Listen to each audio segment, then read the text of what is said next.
책상옆 선단 서랍. 첫 번째, 두 번째 칸은 자주 쓰는 물건을 넣어두지만 손이 제일 닿지 않는 세 번째 서랍에는 무엇이 들어있나요? 꼭 필요한 것은 아니지만 꺼내보고 싶은 이야기를 합니다. 세 번째 서랍 한번 열어볼게요.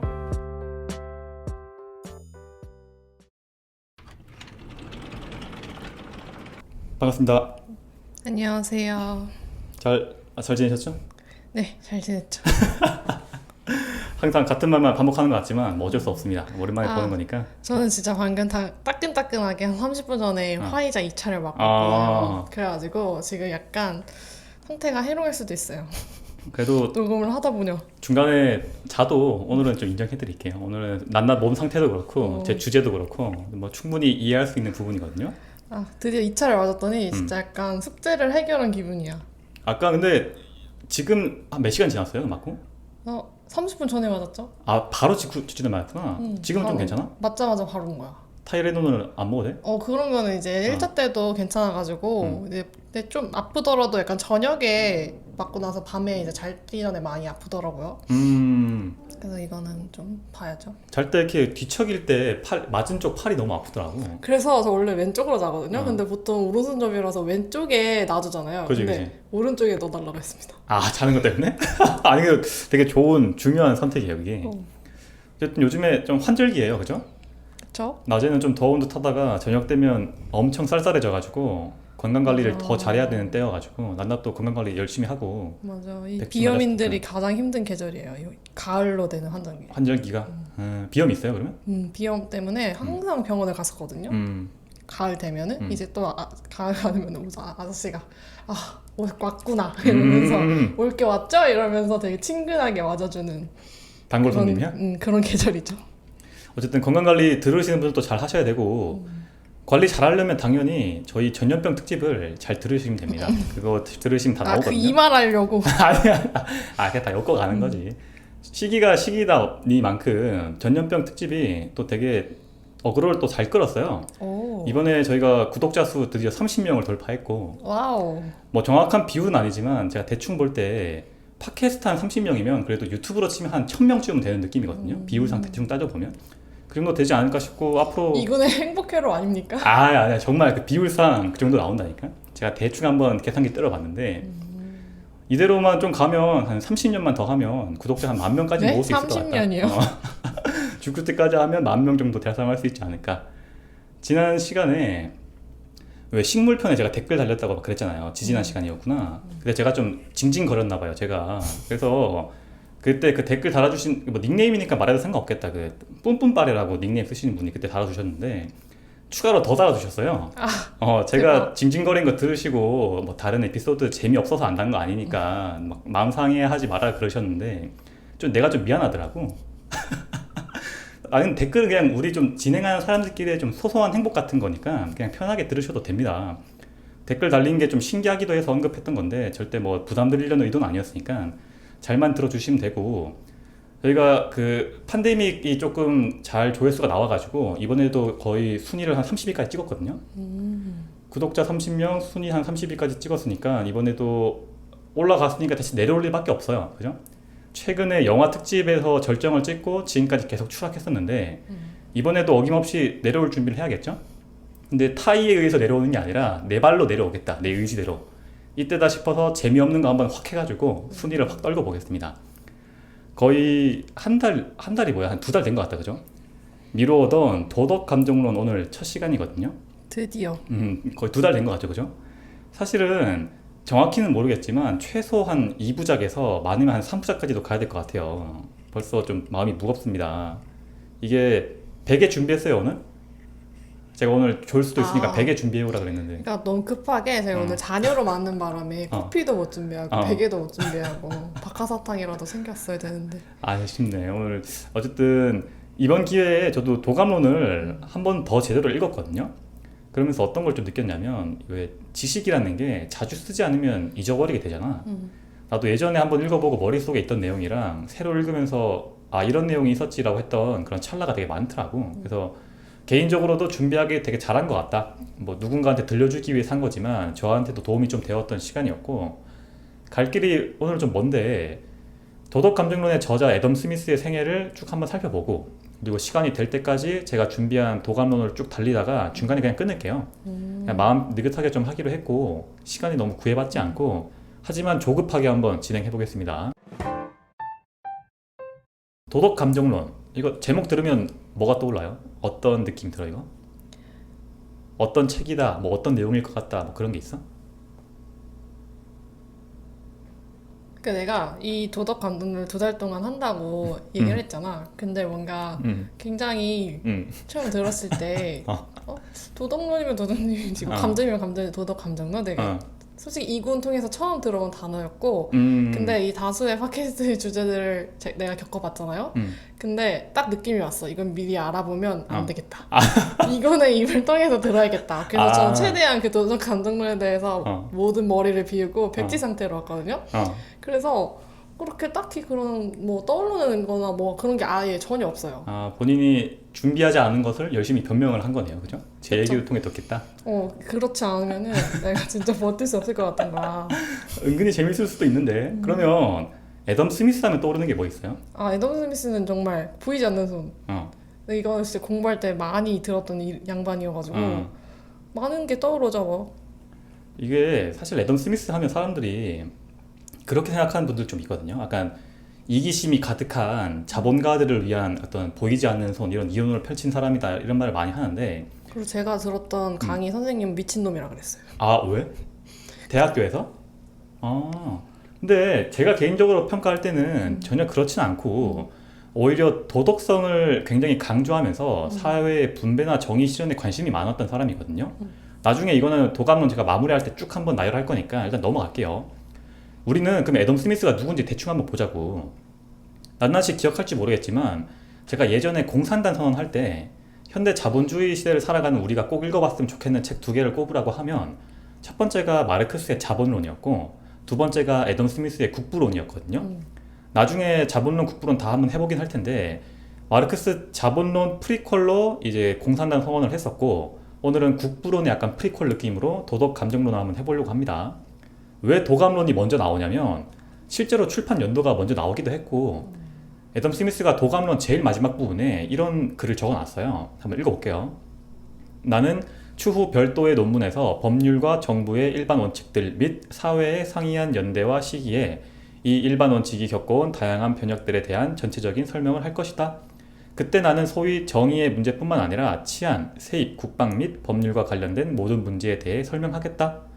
여기서 애덤 스미스가 무슨 말을 하는 거냐면 나는 도감론에서 일단 도덕과 감정에 대한 것들을 얘기했고 이후에는 법이라든지 경제적인 것들을 추가로 책으로 쓰려고 한다라고 얘기하는 거거든요. 근데 실제로 2탄을 국부론을 써가지고 국가의 경제 치안에 대해서 얘기를 했고 마지막 3부작으로 법에 관련된 책을 쓰다가 다 못 쓰고 그 전에 죽어요. 그래서 애덤 스미스의 저작은 뭐 논문도 있고 많이 있지만 흔히 말하는 대표적인 출판물 같은 걸로 보면 딱 2개밖에 없다고 봐도 무방합니다. 어떻게 보면 굉장히 좀 안타깝죠. 그럼 애덤 스미스의 생애를 한번 볼게요. 1723년 스코틀랜드 커콜디 출생이거든요. 18세기 스코틀랜드 사람이고 아버지가 없이 태어난 유복자로 태어났습니다. 근데 어머니가 마가렛 여사라고 하는데 굉장히 부유하신 지주 집안의 따님이셨어요. 그래서 약간 뭐 아빠 없는 자식 소리 안 듣게 하려고 교육에 신경을 많이 썼다고 합니다. 이후에 1737년 그의 나이 14세가 되면 글래스고 대학이라고 하는 그 스코틀랜드 대학교가 있거든요. 거기 들어가서 허치슨이라고 하는 되게 유명한 사회학자라 그래야 되나? 그런 교수님한테 지식을 배우고 옥스퍼드 대학교로 장학금을 받고 떠나요. 옥스퍼드에서 공부를 하다가 1751년 28세가 되면 글래스고 대학으로 다시 돌아와서 교수로 임용이 됩니다. 우리 나이 방년 28세에는 뭐 해해하면서 술만 먹고 다녔는데 애덤 스미스는 그때 이미 교수였던 거야. 그땐 이미 그게 다르니까 지금 한 48세로 찾아야 되지 않을까? 너무 많이 보는 거 아니야? 어쨌든 굉장히 젊고 당시에도 인기 많았던 교수였다고 하고 1752년이 되면 드디어 도덕 철학 교수로 부임을 해서 약 12년 동안 강의를 하기 시작해요. 시간이 흘러서 1759년이 되면 그의 나이 36세에 드디어 도덕 감정론을 출간을 하고 뭐 영국뿐만 아니라 유럽 전역에 엄청난 히트를 칩니다. 특히나 당시 영국의 재무장관이었던 사람에게 영감을 줘가지고 애덤 스미스를 자신의 가정교사로 부르게 돼요. 당시에 유럽에는 이런 귀족이나 상류층이 어떤 지식인을 불러가지고 흔히 말하는 가정교사로 쓰는 경우가 되게 많았거든요. 말 그대로 홈스쿨링을 하게 되고 이때 엄청난 평생에 써도 남을 만큼의 연금을 받게 돼요. 부럽다. 1763년이 되면 근무하던 대학교를 그만두고 위에서 말했던 그 귀족의 가정교사로 들어가가지고 유럽으로 여행을 다니는데 이걸 그랜드 투어라고 보통 표현하거든요. 당시 유럽의 특징을 좀 보면 영국은 아시겠지만 크다고 해도 그래봤자 그냥 섬일 뿐이고 유럽이라고 하면 본 대륙은 그 프랑스 있는 그쪽이 본 대륙이라고 영국이 아무리 날고 기어도 뭐 맛있는 거 먹으려면 프랑스까지 가야 되는 거예요. 약간 우리도 약간 서울에 살지만 약속 있으면 막 홍대 가고 하는 그런 느낌이겠지. 당시에는 유럽 대륙을 돌아다니면서 여행을 하고 여러 학자들과 만나는 게 되게 중요했는데 당시가 18세기거든요. 혹시 누구 만났을지 아는 사람 있어요? 18세기 파리에서 18세기 유럽 최고의 인싸 볼테르를 만납니다. 볼테르. 당시에 볼테르를 안 만나면 지식인이 아닐 정도였기 때문에 애덤 스미스도 가서 볼테르 한번 손 잡아보고 얘기를 나누고 와가지고 실제로 도감론에서 볼테르에 대한 얘기를 많이 적어놔요. 그리고 되게 좋게 평가를 남기게 됩니다. 돌아와서 열심히 그 연금 받은 걸로 출판을 준비해가지고 1776년 53세에 드디어 국부론을 출간을 하고 이것도 당연히 초히트를 치죠. 1778년이 되면 스코틀랜드에 이제 의원직까지 올라가지고 관세 의원까지 하게 되고 엄청난 존경과 인기 있는 생활을 누리게 돼요. 1787년이 되면 이제 전에 근무하던 글래스고 대학의 명예 총장에 올라가서 1790년 그의 나이 67세에 병으로 사망하게 됩니다. 말 그대로 엄청난 엘리트 코스를 밟은 전형적인 스타 철학자였고 생애 대부분을 스코틀랜드 밖에서 안 나갔어요. 고향 땅에서 살다가 죽었고 결혼도 안 했습니다. 평생 어머니랑 친했던 사촌 누님이랑 살다가 돌아가시게 돼요. 여기까지가 애덤 스미스의 생애인데 중간에 어떤 느낌이 좀 드냐면 굉장히 도감론 제가 설명할 때도 얘기할 건데 세상을 굉장히 행복하고 아름다운 것으로 묘사를 하려는 노력이 좀 보이거든요. 제가 마르크스 할 때 한번 얘기를 하긴 했는데 마르크스는 경제적으로나 가정사적으로 되게 불행했다고 했죠. 그래서인지 모르겠지만 세상에 대한 되게 비판적인 시각이 보인다고. 근데 애덤 스미스는 굉장히 행복하고 인기 있는 삶을 살다 보니까 그랬는지 모르겠지만 대부분 어떤 느낌이냐면 아까 나나씨 말했던 보이지 않는 손 같은 것도 인간의 이기심에 대한 내용이거든요. 보통 우리는 인간의 이기심이라고 하면 굉장히 안 좋은 쪽으로 설명을 한다고. 근데 그런 이기심조차도 무언가 우리에게 있을 만한 이유가 있어서 있는 것이며 그것이 나도 모르게 세상에 선한 영향력을 끼친다고 본 거예요. 그래서 되게 세상을 좀 바라보는 의미를 좀 다르게 봤던 사람인 것 같습니다. 여기까지가 생이었고 우선 하기 전에 좀 말씀드릴 거는 오늘 제가 도감론 하는 거는 목차를 한번 막 그대로 목차대로 쭉 읽진 않을 거고 생각해보니까 이게 페이지 수가 되게 많거든요. 그래서 좀 다 편집을 해가지고 그냥 설명만 한번 해드리고 이후에는 제가 재편집한 내용으로 가려고 해요. 한 번에 좀 이어지는 게 자연스러운데 애덤 스미스가 책을 쓰다 보니까 어쩔 수 없이 좀 떨어뜨려 놓은 개념들이 있는 것 같더라고. 그래서 그걸 고민을 하다가 좀 합쳐보려고 했고 본책의 구성과는 좀 무관하게 제가 재편집한 도감론의 주요 내용들을 한번 해볼게요. 도덕감정론 바로 시작합니다. 시작하기 전에 이거 한번 물어볼게요. 이거 듣고 어떤 생각 드는지. 도덕감정론의 저자 여기에 잠들다. 이게 뭐 같아요 이거? 묘지. 묘비명. 애덤 스미스의 묘비명이거든. 우리가 보통 애덤 스미스 하면 국부론 많이 떠올리는데 애덤 스미스 개인적으로 볼 때도 도감론 자체가 워낙 첫 작품이자 엄청 히트한 작품이기도 했고 그거를 쓰면서 자기가 어떤 학문에 대한 길 같은 걸 많이 선택을 하게 된다고. 그러니까 묘비명을 이렇게 지은 거 보면 자신에게도 도감론이 어떤 책인지 대충 알 수 있겠죠. 영어 원제로는 발음이 좀 구리긴 한데 Theory of Moral Sentiment 더 센트먼트가 아니라 츠 뒤에 s로 끝나요. 보통 s 붙은 뭐죠? 그 복수. 그죠? 뭔가 하나의 여러 개. 그죠? 특수한 감정이 아니라 뭐 기쁨이든 슬픔이든 분노든 다양한 감정들이 작용한다고 보는 거예요. 도감론을 제가 감히 한 줄로 좀 요약을 해보면 인간 본성의 여러 감정들의 발현을 통한 사회 구성, 발전에 대한 원리 및 이 감정들의 억제를 통한 사회 유지와 정의 실현에 관한 책이다 라고 볼 수 있습니다. 뭐 대충은 무슨 내용인지 알겠죠? 느낌이 오잖아요. 이것만 들어도 이미 도감론 반 이상 읽은 거예요. 한번 하나 물어볼게요. 도덕이나 정의라는 게 이성에 의해서 생긴다고 생각하는지 아니면 감정에 의해 생긴다고 생각하는지 낱낱은. 그래서 이 질문은 좀 많이 생각해 봤는데 음. 처음 그냥 딱 질문 듣자마자 나는 당연히 이성 아니야? 이런 생각을 했어. 근데 약간 감정이 곱씹을수록 감정이 결정하는 것 같다고 생각이 든 게 아. 그 도덕이 약간 사회에서 필요한 거지. 내 혼자 사는 세계에서 만약에 음. 동떨어져 있다면은 음. 굳이 막 도덕이라는 개념이 필요하지 않을 거 아니야. 그죠? 그러니까 다른 사람이랑 함께 살기 때문에 이런 도덕이라는 것도 필요하고 음. 그런데 그럼 이제 그렇게 하기 위해 전제 조건이 약간 다른 사람들을 위해 약간 포기하는 면들, 약간 그들 내가 살고 싶은 대로 안 하고 도덕대로 한다는 게 약간 그런 공감하는 감정 같은 게 없으면 아. 이성만으로 막 결정하는 일이 아닌 것 같은 생각이 아. 들어서 약간 감정이 결정하는 게 맞나? 약간 좀 애덤 스미스 쪽이 좀 가 있네요. 그러면. 아 그래? 저는 개인적으로는 좀 이성이라고 보는 편인데. 근데 비슷한 느낌이긴 한데 도덕이라는 것 자체가 우리가 함께 살아가기 위한 가장 기본적인 원칙 같은 거잖아요. 근데 감정이라는 게 너무 좀 좋게 말하면 좀 너무 부드럽단 말이야. 그래도 나는 정의가 훼손된다라고 하더라도 어떻게 좀 꺾이지 않는 근본적인 원리라든지 개념 같은 게 존재해야 된다라고 보는데 우리의 인식 속에 그게 분명히 있어야 된다고 보거든요. 그러려고 하면 좀 흔들리지 않는 감정보다는 조금 더 단단한 이성의 영역에서 이걸 조금 발현을 하고 생겼다라고 보는 입장인데 애덤 스미스는 약간 낱낱이랑 비슷한 입장이었던 것 같아요. 도덕적인 규범이나 윤리 같은 것을 인간의 본성, 그 중에서도 감정에서부터 이제 좀 찾아보는 사람이거든요. 애덤 스미스가 생전에 제 6판까지 이 책을 거쳐 쓰면서 평생에 거쳐서 이제 수정과 보완을 했고 마지막에 나온 게 총 1부부터 7부까지의 구성으로 끝나요.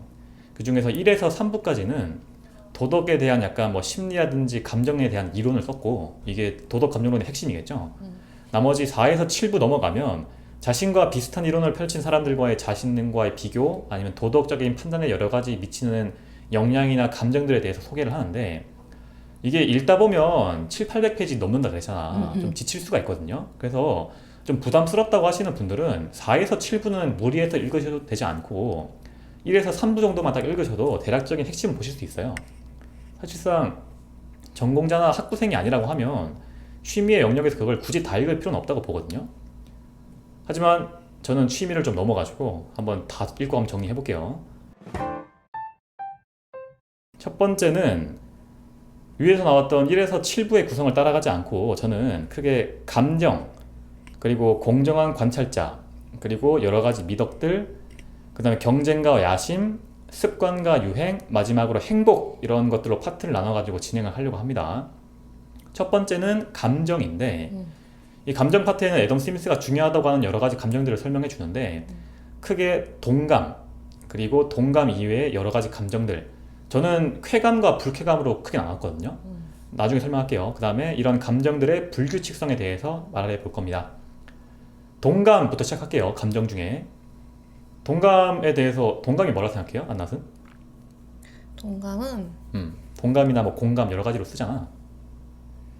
어쨌든 약간 배워가는 거? 배워가는 거? 약간 지식적인 건가? 약간 사회화 과정으로 약간 어렸을 때부터 배워야지 할 수 있는 거? 결국에는 경험이 쌓이면서 생긴다는 얘기구나. 보통 뭐 동감, 공감 이렇게 쓰는데 솔직히 둘 다 구분하기도 할 수도 없고 맞아. 저도 그냥 똑같이 쓰려고 하거든요.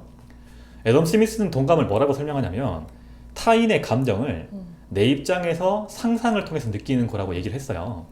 그 감정을 느끼는 당사자와 지켜보는 나, 관찰자 사이에는 분명히 차이가 존재하거든요. 왜 그럴까요? 내 일이 아니니까 그렇겠지. 맞아. 내가 직접 겪은 게 아니니까 상상할 수밖에 없는 거야. 그래서 이 사람이 이렇게 했구나라고 내면의 어떤 상상을 통해서 느끼는 건데 애덤 스미스가 책이 이렇게 출발합니다.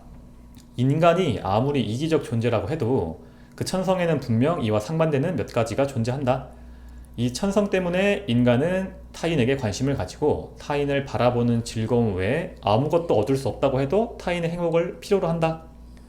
내가 직접 느끼는 감정이 아니더라도 타인이 느끼는 것을 내 입장에서 느끼는 것만으로도 나에게 행복이 된다.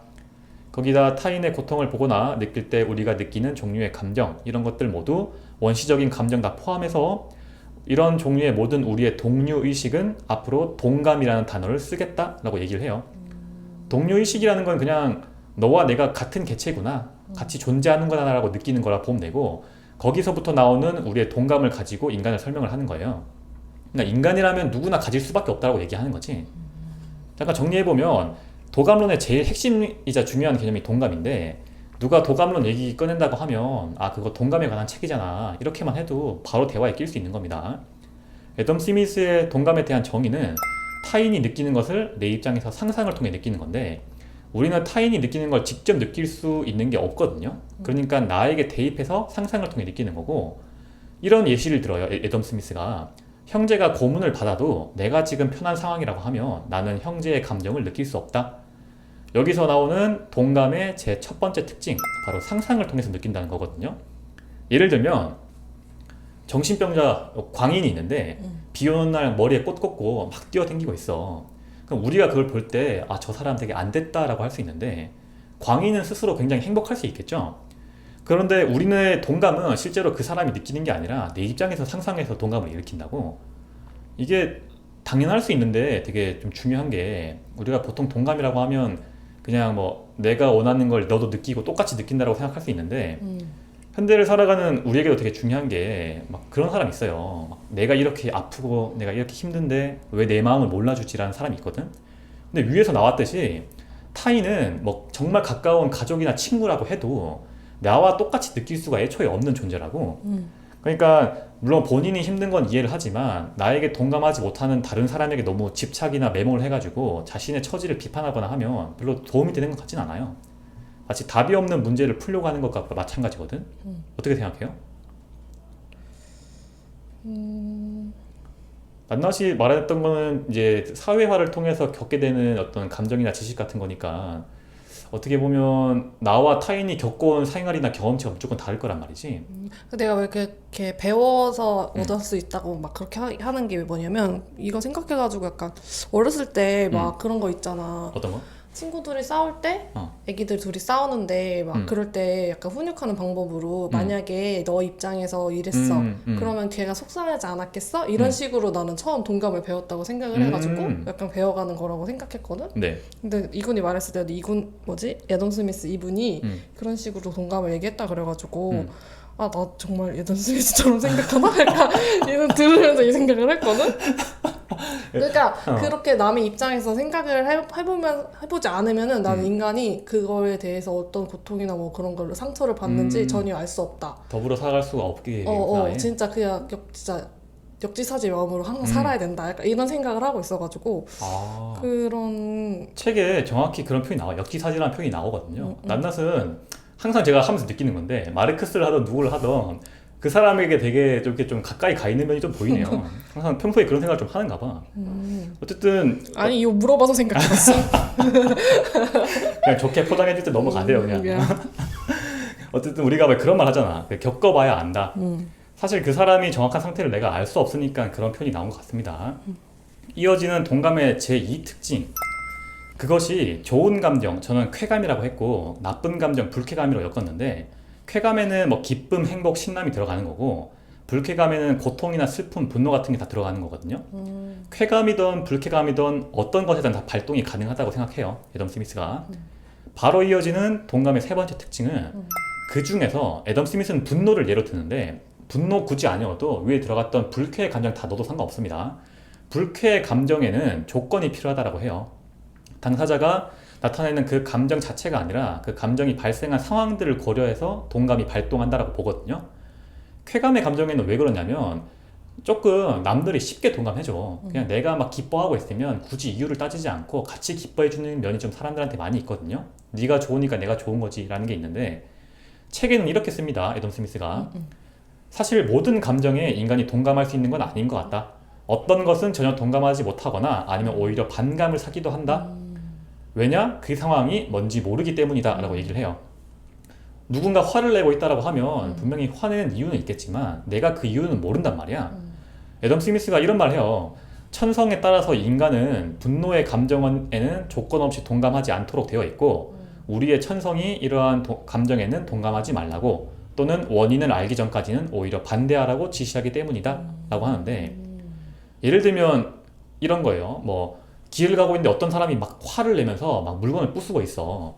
그러면 나는 목격자인 나는 왜 그런지 모르니까 그 상황을 피하고 싶거나 그 사람에게 오히려 반감이 나타날 수 있거든요. 근데 그 분노의 원인을 알게 된다면 예를 들면 자신의 부모를 죽인 사람이 눈앞에 있어. 라고 하면 아 그럴 수도 있겠다라고 동감이 발동하게 되겠죠. 동감은 감정을 목격함으로써 발생하는 게 아니라 그 감정을 일으킨 상황을 봄으로써 발동한다라고 특징을 꼽는 겁니다. 여기서 이제 좀 추가적으로 보면 뭐 분노에 대한 특징들을 애덤 스미스가 나누는데 보통 동감이라고 분노랑 관련된 동감이라고 하면 분노를 나타내는 행위자와 그 분노를 받는 피행위자에 대한 두 개가 동시에 발동한다고 봐요.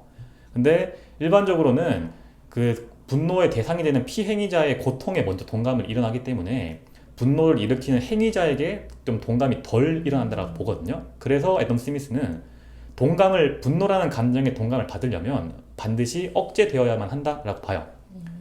분노가 지나치면 오히려 피행위자가 받을 고통이 먼저 커지기 때문에 그 행위자에게 동감하지 못한다라고 본 거거든요. 그러니까 무조건 동감이 나쁘다는 건 아닌데 적절하게 인간의 본성에 맞게 억제될 필요가 있다라고 본 겁니다.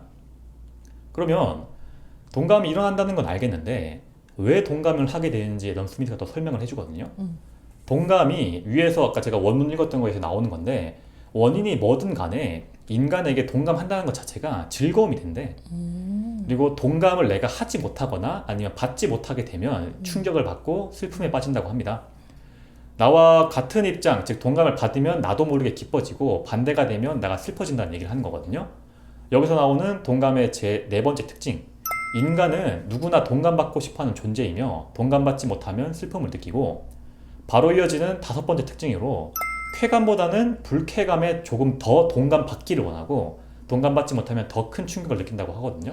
맞는 것 같아요. 세세하게 좀 설명해보면 위에서 말했다시피 유쾌한 감정에는 사람들이 비교적 조건 없이 동감을 해줘요. 예를 들면 내가 뭐 승진을 해서 기뻐하고 있으면 낱낱이 네가 정확히 무슨 실적을 어떻게 해가지고 승진한 거야 라고 따지지 않는다고 그냥 같이 기뻐해 주잖아. 근데 불쾌한 감정에는 그러기가 쉽지 않다는 얘기를 하는 거거든요.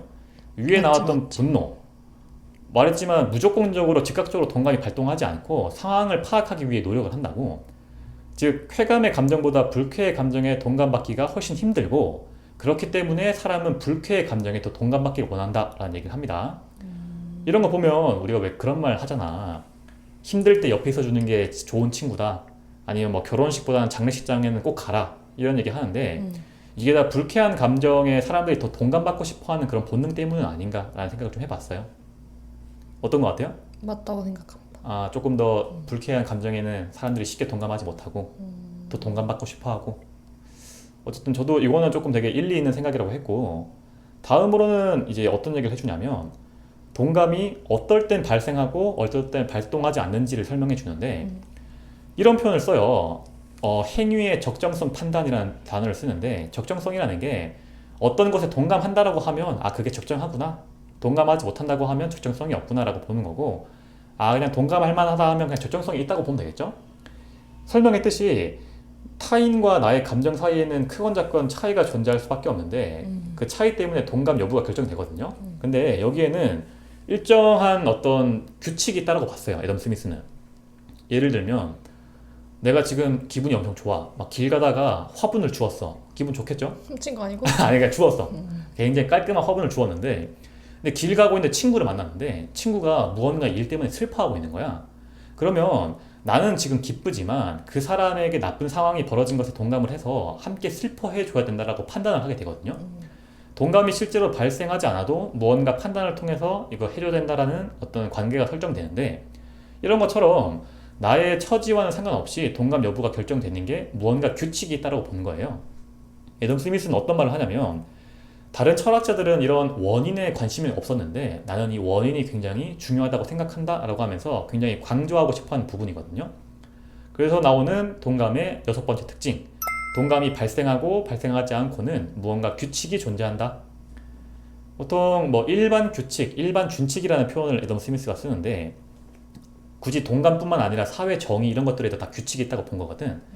보통은 애덤 스미스가 의무감이라는 말을 써가면서 낱낱이 아까 했던 말처럼 사람들이 훈련이라든지 교육이라든지 사람들과의 같이 살아가는 환경 속에서 무언가 내면의 의무감이라고 하는 게 생기고 그 의무감이 위에서 말했던 일반 규칙이 된다라고 봅니다. 여기까지가 도감론의 제일 중요한 개념인 동감에 대한 내용이었어요. 다음은 동감을 넘어서 동감 이외의 다른 감정들을 또 설명해 주거든요. 다양한 종류의 감정들을 설명하는데 동감을 느낄 수 있게 해주는 쾌감을 주는 감정과 불쾌감을 주는 감정들을 막 세세하게 설명을 해. 첫 번째는 이제 슬픔에 대해서 얘기를 하는데 애덤 스미스는 이런 표현을 써요. 동감이라는 말은 좀 극단적으로 말하자면 다른 사람의 기쁨에 대해서가 아니라 고통에 대한 우리의 동료의식을 나타낸다 라고 얘기합니다. 그런데 이런 불쾌의 감정에는 사람들이 쉽게 동감하지 못하기 때문에 그리고 또 완전한 동감이 일치를 못 이룬다고 하거든요. 마지막으로 이런 슬픔의 감정에는 수치적으로 미치지 못한다는 표현을 쓰는데 굳이 비유를 하자면 당사자의 슬픔이 100이라고 하면 그 관찰자는 그 100을 넘어갈 수 없다라고 보는 거예요. 근데 이거는 개인적으로 조금 동의하기 좀 힘들었던 게 뭐 적절한 완전한 일치를 이루지 못한다라고 하면 뭐 인정을 하겠는데 세상에 워낙 다양한 경우가 많잖아. 뭐 예를 들면 뭐 부모님은 좀 너무 극단적이고 요즘 반려동물 많이 키우잖아요. 그 펜로스 증후군 알아요? 키우던 반려동물이 죽으면 그 상실감 때문에 심하면 우울증 앓다가 더 심하면 자살까지 하시는 분들이 있는데 예를 들면 펜로스 증후군을 앓았던 어떤 관찰자가 있고 나는 지금 현재 내가 키우던 강아지를 잃어버렸다라고 할게. 그러면 사람들 간의 개체들 사이에는 어떤 특징 같은 게 있기 때문에 타인보다 조금 더 어떤 감각에 대해서 무감각한 사람이 있고 어떤 감각에 타인보다 더 민감한 사람이 있거든요. 근데 나는 좀 무감각한 사람이라 내 강아지가 없어졌는데 뭐 그냥 금방 털고 일어났어. 별로 슬프지 않단 말이야. 근데 아까 말했던 그 펜로스 증후군을 앓았던 관찰자는 나를 보면서 저 사람이 강아지를 잃어버렸는데 얼마나 슬플까? 나는 이렇게 슬펐는데 저 사람은 더 슬프겠지라고 생각을 하면서 당사자보다 수치적으로 따지자면 조금 더 높게 슬퍼할 수도 있겠죠. 그러니까 이런 뭐 쓸데없는 얘기긴 한데 다양한 경우가 존재하는데 개인적으로 이 내용에는 애덤 스미스에게 좀 동감하지 못했다라는 생각하고 근데 어쨌든 뭐 제 의견은 중요한 게 아니니까 애덤 스미스의 의견으로 돌아가면 네. 고통에는 적은 양의 동감은 가능하대요. 애덤 스미스는 왜 그러냐라고 얘기를 하면 슬프거나 하는 이런 불쾌의 감정들은 어떻게 보면 되게 자연스러운 거래. 그러니까 그런 일들이 인간 세상에서 있을 수밖에 없다는 건 누구나 알기 때문에 크게 동감하지 못하거나 동감하는 것처럼 꾸며 보이게 한다라고 합니다. 그러면서 신이라는 존재가 인간에게 이런 슬픔의 짐을 함께 져주는 것만으로도 충분하다고 본 것 같다라고 마무리하거든요. 그러니까 그저 옆에서 함께 있어주는 것만 해도 충분한 동감이 된다, 위로가 된다라는 말을 하는 것 같아요. 여기까지가 슬픔이었고 다음은 감사와 분노라는 개념이 등장하거든요. 같이 묶이는 개념인가요? 어떤 게? 감사랑 분노가? 묶이진 않은데 이제 애덤 스미스가 이걸 비교하면서 쾌감 중에 감사를 넣고 불쾌감 중에 분노를 넣어서 이 두 개를 비교해 주는 거야. 그거를 갖고 와서 좀 해보는 건데 어떠한 행위를 하는 행위자가 있고 그 행위를 받는 피행위자가 있다고 했을 때 피행위자에게 이익이 된다고 하면 감사의 감정이 발동하겠죠. 또는 불이익이 된다고 하면 분노가 발생할 텐데 애덤 스미스는 이런 말을 합니다. 행위자의 행동이 피행위자에게 이익이 되던 불이익이 되던 그 행위에 적정성이 없다면 감사나 분노의 대상이 될 수 없다라고 보는 거예요. 예를 들어볼게요. 뭐 낱낱이 길을 가고 있는데 어떤 분이 막 화분을 열심히 키우고 있는 거야. 그 낱낱이 신기해가지고 가가지고 혹시 화분 좋아하세요? 라고 하니까 상대방이 예 화분 좋아합니다. 낱낱이 너무 기뻐가지고 그분한테 막 1억을 줬어. 그러면 그 1억을 받은 피행위자는 분명히 이익이 발생했지만 낱낱이 1억 원을 주는 행위 자체에 적정성이 없다라고 판단하기 때문에 감사의 감정이 발동하지 않는다라는 느낌인 거예요. 이거 갑자기 왜 주냐? 이런 그지. 왜 주냐도 있고 좋긴 좋은데 너한테 굳이 감사할 필요는 없다라고 해버리는 거지. 발동하지 않다고 보는 거고 반대를 보면 뭐 이런 느낌도 있어요. 예를 들면 분노를 좀 보면 어떤 사람이 소매치기를 해서 도망치고 있어. 내가 근데 돌을 던져서 그 사람 넘어뜨렸어. 그럼 그 사람은 도망치다가 넘어졌으니까 나한테 분노가 발동할 수 있겠죠. 근데 그 분노라는 행위를 일으키는 상황 자체가 적정성이 없기 때문에 사람들은 그 분노에 동감해주지 않는다는 얘기를 하는 거예요. 그래서 감사와 분노에는 분명히 행위에 적정성이 있어야지만 그 대상이 될 수 있다라고 얘기합니다. 그리고 또 어떤 얘기를 하냐면 그런 대상이 되려고 하면 함께 그런 것들을 공유할 수 있는 대상에서만 가능하대. 예를 들면 무생물에게는 발동하지 않는 거고 또 극단적으로 가면 인간 이외의 다른 동물들에게는 발동할 수 없다라고 보거든요. 왜냐면 이게 그 우리와 같은 감정을 느낄 수 있는 대상에 한정해서만 동감이라는 게 발동할 수 있다고 보고 어떻게 보면 이거 자체를 인간의 조건으로 본다고. 그래서 여기서 하나만 좀 얘기해 볼게. 감사와 분노의 대상이 되려고 하면 인간에게만 해서 해당이 되는 건데 나중에 마무리할 때 한 번 더 나오긴 할 텐데 애덤 스미스는 계속 말하고 있는 게 인간이라고 하면 같은 감정을 느끼고 동감할 수 있는 존재여야만 하고 또 동감받고 싶어하는 존재여야만 하는데 현대에 등장하는 약간 그 사이코패스 있잖아요. 사이코패스라고 하면 안 될 것 같고 사이코패스 범죄자에 한정할게요. 사이코패스 범죄자를 애덤 스미스가 지금 본다라고 하면 인간으로 인정하지 않을 수도 있는 거거든요. 위에서 말했듯이 동감의 특징을 말할 때 인간이라면 당연히 가지고 있고 누군가에게 동감 받으려고 하고 자신도 동감하려고 하는 마음이 필요한데 사이코패스 범죄자들은 그런 면들이 없죠. 자신의 어떤 쾌락이라든지 이익만 따지는 사람들이니까. 그러면 애덤 스미스 시대에는 없던 개념이지만 현대 사이코패스를 본다라고 하면 그 존재를 제가 볼 때는 아마 인간으로 인정하지 않을 것 같거든요. 만나서 어떻게 생각해요? 사이코패스 범죄자로 한정을 해가지고 그 대상들을 인간으로 봐야 되는지. 정말 저도 그냥 답변이 그냥 뇌구조 자체가 다르기 때문에 나도 같은 쪽으로 인정하면 안 된다고 했거든요. 어쨌든 그 사람들은 그거에 대한 약간 조금의 그런 뇌구조가 다른 거에 따라 가지고 막 인류도 구분을 하잖아. 인류 발전 단계에서. 그죠. 근데도 그러니까 사이코패스도 약간 인간이랑 뇌가 좀 구조가 다르니까 난 다른 종이라고 생각을 해야 된다. 아, 와요. 완전히 좀 이렇게 갈라가지고 좀 봐야 된다는 생각을 하는구나. 그렇게 생각을 했어. 인간이 아니다. 거의 애덤 스미스랑 그냥 애덤 스미스의 환생을 지금 보는 것 같은데? 그래요? 그래서 지금 좀 놀랬습니다. 저는 어떤 생각을 좀 했냐면 인간으로 봐야 된다라고 좀 생각을 했어요. 왜냐면 당연히 뭐 생물학적으로 인간이기도 하고 조금 단순하게 보면 그런 사람들은 어떻게 보면 피해자들의 고통에 동감을 하지 못하고 왜 슬퍼하는지 모르고 자신만을 우선시하는 사람들이잖아. 굉장히 나쁜 사람인 건 맞는데 뭐 그 사람들의 인권을 위해서 제가 이렇게 주장하는 건 아니고 우리가 그냥 단순하게 일단 처음 먼저 보면 사회라는 게 커지다 보면 분명히 편견이라고 하는 범위에서 벗어나는 개체들이 발생할 수밖에 없다고 일단 생각하거든요. 그런 범위에서 발생하는 인간이다 라고 보는 입장이고 그리고 우리는 분명히 사회를 이루고 함께 살아가기 위해서 남에게 해를 끼치는 행동을 하면 안 되죠.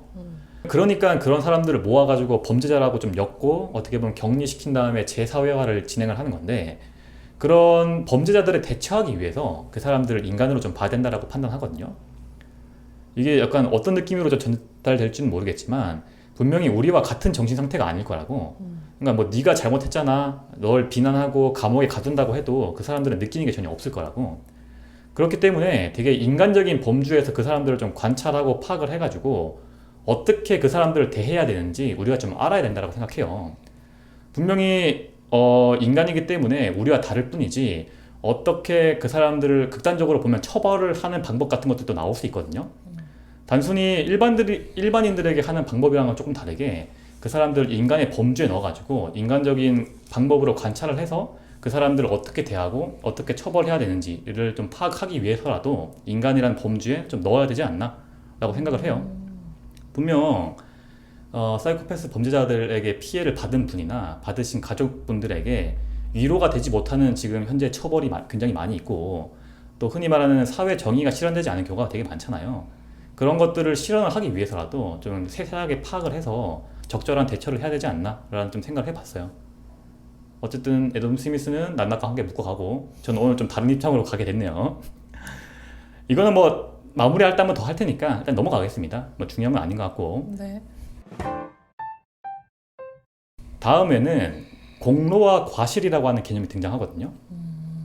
공로는 그냥 뭐 누군가 어떤 행위를 해서 실적을 달성을 하면 생기는 게 공로고 이건 그렇게 중요하지 않고 과실을 좀 볼게요. 이게 좀 중요한데 그냥 단순하게 해석을 하면 부주의로 인해서 발생하는 피해 같은 거예요.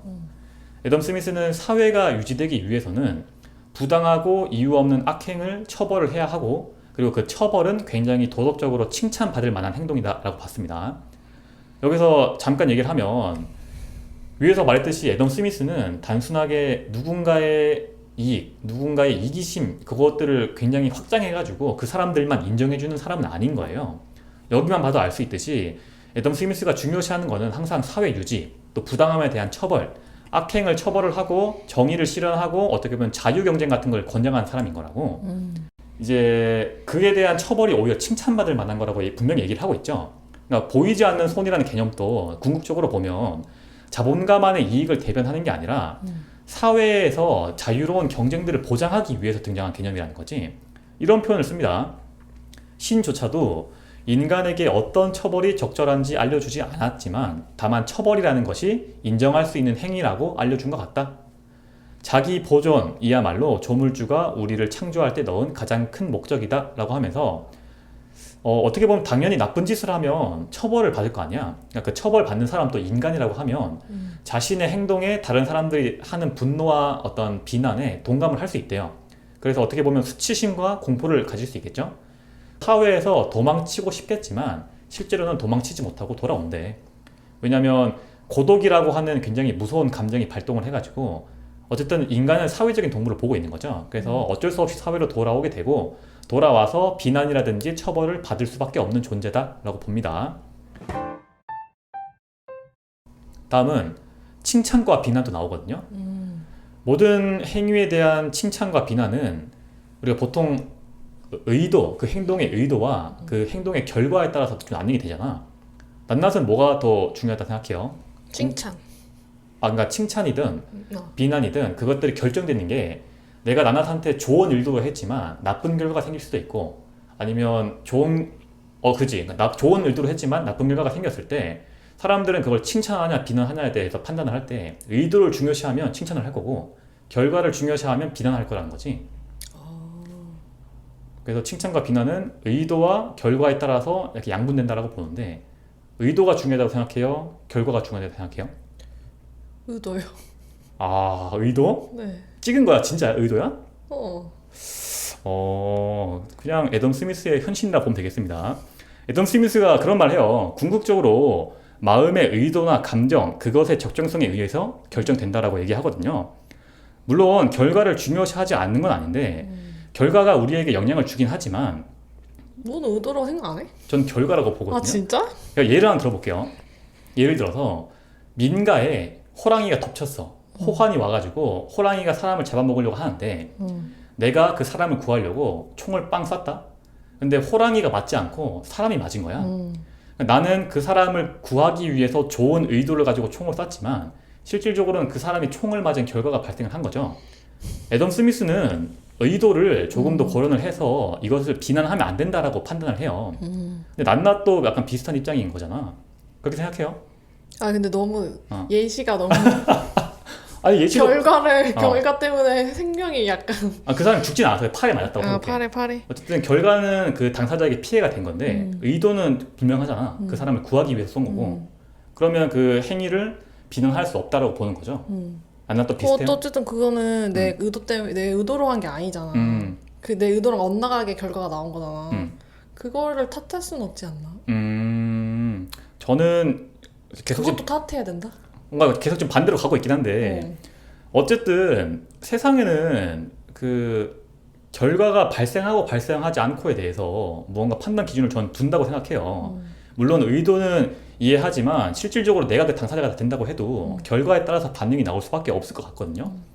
그게 현실이라고 보고 또 무언가의 기준이 되는 것 자체가 저는 결과라고 보는 입장이기 때문에 조금 근데 너무 그렇게 결과로 막 하면 어느 누가 그 호랑이 때문에 위험에 빠진 사람을 구하려고 안 할 것 같아. 아 먼저 나서지 않을 거다? 총을 잘 쏘면 되지. 예. 오늘 좀 입장이 많이 갈려서 조금 당황스럽긴 한데 어쨌든 애덤 스미스 오늘은 중점이니까 그의 의견을 좀 따라가 볼게요. 궁극적으로는 의도가 조금 더 중요하다고 보는 입장인 겁니다. 애덤 스미스는. 이것도 나중에 할 거니까 넘어갈게요. 예. 지금 시간이 벌써 다 돼가지고 요거 여러 가지 감정 종류들만 하고 마무리할게요. 얼마 안 남아가지고. 나머지는 그냥 짝투리들인데 첫 번째로는 육체에서 기원하는 감정들이 나와요. 보통은 배고픔, 성욕, 통증 같은 생존에 필요한 본능 같은 거거든요. 근데 애덤 스미스는 이런 것들이 분명히 필요하긴 하지만 너무 많이 발현되면 사람들이 무시한다라고 합니다. 야만스럽다고 본대. 왜냐면 누군가 배고픔을 표시한다라고 하면 어느 정도는 그 고통에 동감하겠지만 그걸 너무 격심하게 표현을 하면 약간 인간의 육체적인 욕망에만 사로잡히는 사람으로 보고 비난한다라고 보거든요. 왜냐하면 이런 육체에서 기원하는 감정들은 짐승과 공유하는 감정이기 때문에 인간과는 조금 다른 거라고 본 것 같아요. 그래서 인간의 존엄과는 부합하지 않는다라는 얘기를 합니다. 그래서 절제라는 개념이 등장하는데 절제가 이런 육체적 감정들을 지배를 하게 되고 절제가 인간과 짐승을 나누는 중요한 요인으로 봐요. 애덤 스미스는. 이런 것들이 육체적에서 나오는 감정들이었고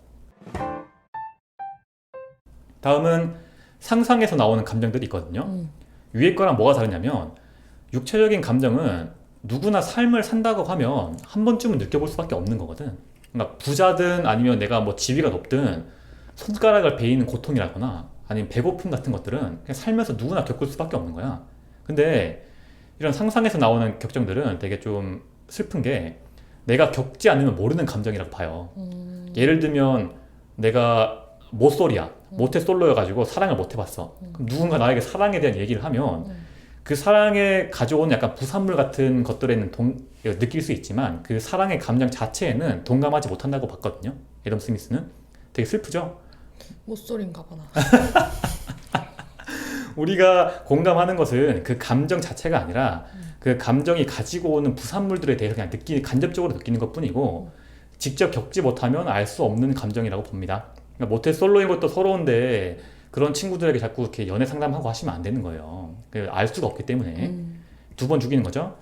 여기까지 해서 애덤 스미스가 제시했던 인간의 여러 감정들에 대해서 오늘 설명을 했습니다. 생각보다 진도를 좀 못 나갔는데 뭐 어쩔 수 없죠. 이러면 안 될 것 같긴 한데 다음에 분량을 좀 많이 뺏어 올게요.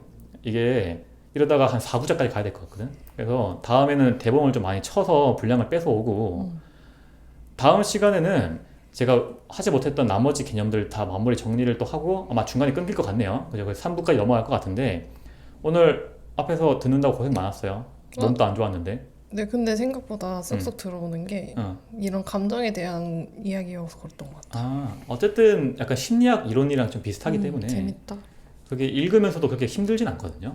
1에서 3부까지는 4에서 7부는 좀 읽지 마세요. 힘드니까. 4부작까지 가지 않기 위해서 대본에 대한 다이어트를 좀 해볼게요. 오늘 녹음 시간이 벌써 다 돼가지고 마무리를 해야 될 것 같고 다음 시간에도 제가 질문을 좀 몇 개 많이 가져올 텐데 어디까지 과연 애덤 스미스와 낱낱이 일치하는지 한번 좀 지켜보도록 하겠습니다. 나 꽃밭에 살고 있었나 봐. 왜? 애덤 스미스 꽃밭 인생이었다며. 그지. 이거 저희가 마지막에 최종 정리할 때도 한번 입장을 좀 나눠가지고 서로에 대한 개인의 생각을 좀 듣는 시간을 좀 가지도록 하고 다음 시간에는 낱낱이 그 칵테일 하신다고 했죠? 네. 저도 개인적으로 술을 좀 좋아하는 편인데 칵테일은 조금 이렇게 허들이 있는 것 같아. 자주 먹기가 쉽지 않아가지고 어떤 내용을 하실지 좀 궁금하긴 합니다. 오늘 여기까지 하고 도덕감정론 마무리하겠습니다. 다음 시간 칵테일 다음에 2부로 돌아올게요. 고생하셨습니다.